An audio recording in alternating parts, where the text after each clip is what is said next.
Assalamualaikum warahmatullahi wabarakatuh. Halo teman-teman semua, perkenalkan nama saya Syekh Karabani Rofid. Saya dari Universitas Muhammadiyah Sumatera Utara, Fakultas Ilmu Komputer dan Teknologi Informasi, dan saya dari Prodi Teknologi Informasi. Dalam video ini saya akan menjelaskan materi tentang flowchart yang mana terdiri dari pengertian, pedoman-pedoman untuk membuat flowchart, simbol-simbol flowchart, dan jenis-jenis flowchart. Yang pertama, pengertian flowchart. Flowchart merupakan alat yang digunakan untuk serangkaian tindakan ditampilkan dalam proses yang mudah dipahami. Tujuan dari flowchart: 1. Tentang cara menyelesaikan proses. 2. Mempelajari updating proses. 3. Bagaimana kita melakukan proses komunikasi dengan orang lain. 4. Perlunya komunikasi yang lebih baik antara orang-orang yang terlibat dalam proses yang sama. 5. Proses perekaman.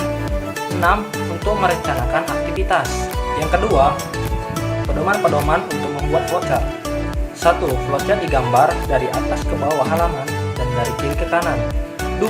Kegiatan yang dijelaskan harus didefinisikan dengan cermat dan pembaca juga harus dapat memahami definisi ini. 3. Waktu memulai dan berakhir harus ditentukan dengan jelas. 4. Setiap langkah aktivitas harus dijelaskan dengan deskripsi kata kerja. Misalnya, mengonversikan suhu atau menentukan kelulusan mahasiswa. 5. Setiap langkah aktivitas harus dilakukan dalam urutan yang benar.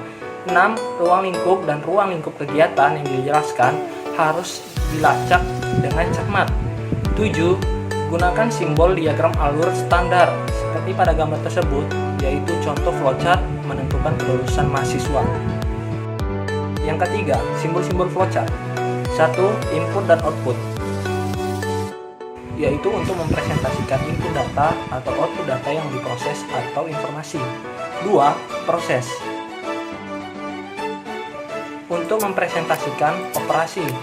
3. Penghubung, untuk keluar atau masuk dari bagian lain flowchart khususnya halaman yang sama. 4. Anak panah, yaitu untuk mempresentasikan alur kerja. 5. Penjelasan, digunakan untuk komentar tambahan. 6. Keputusan, yaitu keputusan dalam program. 7. Preparation, digunakan pemberian harga awal. 8. Terminal points, digunakan awal dan akhir flowchart. Yang keempat, jenis-jenis flowchart. 1.